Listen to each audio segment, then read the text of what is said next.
성경 일독을 위해서 오늘 우리가 함께 읽어나갈 하나님의 말씀은 에스더 1장부터 3장까지의 말씀입니다. 이 에스더는 우리가 앞서 묵상한 에스라, 느헤미야와 마찬가지로 포로 시대를 마치고 포로 귀환한 시대에 일어났던 일입니다. 이 에스더서의 특징이 있다면 하나님이 한 번도 언급되지 않아요. 그리고 그 에스더의 배경이 이스라엘 땅이 아니라 이방 땅인 수산궁에서 일어나고 있습니다. 하나님도 한 번도 언급되지 않고 하나님의 땅이 아닌 이방인들이 사는 땅에서 일어났던 이야기, 그것이 바로 에스더서에 담겨 있는데요. 그러나 우리는 드러나지 않지만 하나님 역사하시다는 것을 볼 수 있습니다. 그리고 우리는 하나님이 어디서나 일하시는 분이라는 것을 에스더서를 통해서 함께 살펴보게 될 것입니다. 1장 1절을 보시면 아하수에로 왕에 대한 설명이 이제 나오는데요. 1장 1절에 아하수에로 왕 때에 있은 일이다. 아하수에로는 인도에서 에티오피아에 이르기까지 127지방을 다스린 왕이다 라고 나오고 있습니다. 페르시아 왕입니다. 엄청나게 많은 땅을 소유한 대단한 왕이었습니다. 그가 얼마나 대단한 왕이었는지 성경이 설명하는데요. 3절과 4절을 보시면 나라를 다스린 지 3년째 되던 해에 모든 총독들과 신하들을 불러서 잔치를 베풀었다.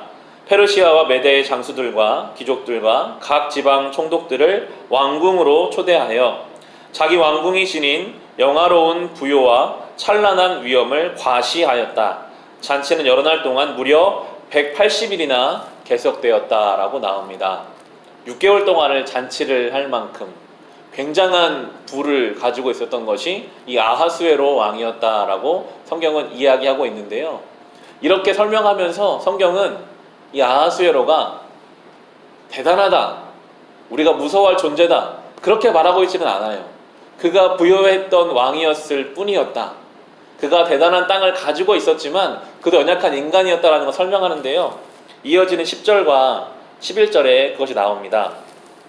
이레가 되는 날에 왕은 술을 마시고 기분이 좋아지자 자기를 받드는 7 궁전 넷이 곧 무후만과 비스다와 하르보나와 빅다와 아박다와 세달과 가르가스에게 이르기를 와스디 왕후가 왕후의 관을 쓰고 왕 앞으로 나오게 하라고 명령하였다.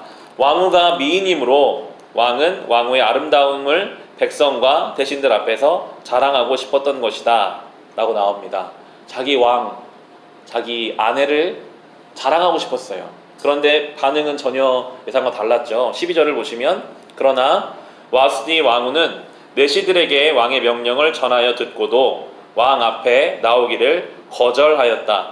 이 소식을 들은 왕은 화가 몹시 났다. 마음속에서 분노가 불같이 치밀어 올랐다라고 나옵니다. 큰 땅을 다스리고 재산이 많은 것 같으나 실은 자기 가정 안에서조차 그 역할을 제대로 하지 못했던 것이 이 왕이었다라고 설명합니다. 분노해서요, 부인을, 자기 왕후를 폐위시켜 버렸어요. 얼마나 연약하고 그 속이 좁은지를 성경은 보여줍니다. 그러나 이 연약한 이 왕을 통해서 하나님의 역사가 이제 이루어져 가기 시작하죠. 2장에서 이제 에스더가 새로운 왕으로 뽑히게 됩니다. 에스더는 부모를 일찍 잃은 여인이었습니다. 그리고 포로 출신의 여인이었습니다.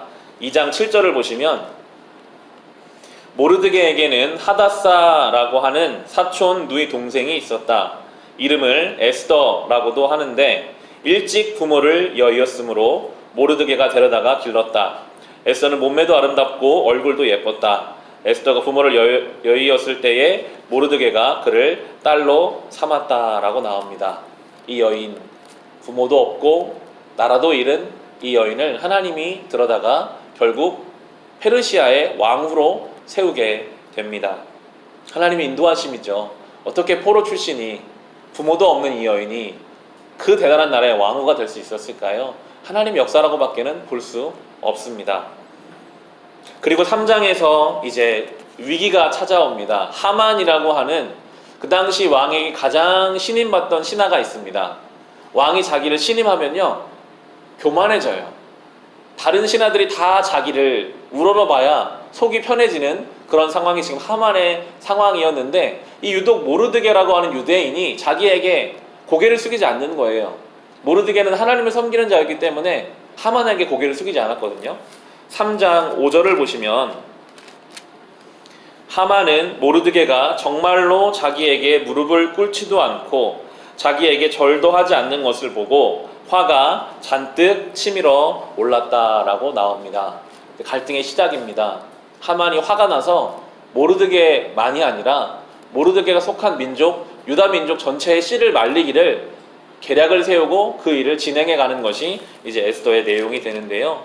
우리가 살펴보게 되겠지만 하나님은 신실하게 이 위기 가운데 이스라엘 백성을 구원하시고 거기에 사용되는 것이 바로 에스더 그리고 모르드게임을 우리는 살펴보게 될 것입니다. 때로 우리는 아하수에로 왕처럼 화려하고 크고 대단해 보이는 세상 앞에서 위축될 때가 있습니다. 에스더 같아요. 부모도 없고 나라도 잃은 그런 아무것도 할 수 없는 여인이 우리인 것 같이 느껴질 때가 있으나 하나님이 그를 들어서 하나님의 일을 이루어 가시는 것을 우리는 볼 수 있었던 것처럼 우리도 이 시대 가운데 하나님이 나는 연약하지만 나를 통해서 생명을 구하시고 하나님의 역사를 이루시는데 우리가 그렇게 순전하게 사용될 수 있기를 주님의 이름으로 축원합니다.